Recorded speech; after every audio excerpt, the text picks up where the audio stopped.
Gawin ko na yung gift ko para kay Sin. Ito kasi yung first time na makakasama ko siya sa birthday niya. So, this is my gift for her.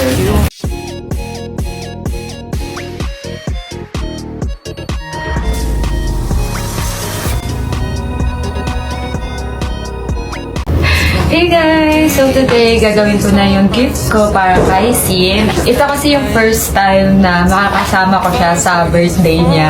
So this is my gift for her.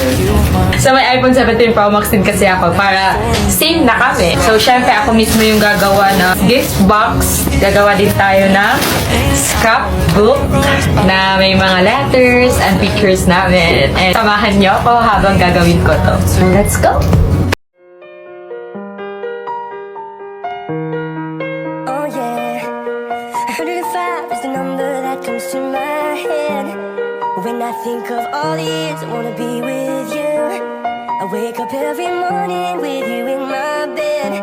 That's precisely what I plan to do. And you know one of these days, when I get my money right, buy you everything and show you all the finer things in life. We'll forever be in love, so there ain't no need to rush. But one day I won't be able to ask you loud enough. I'll say, well,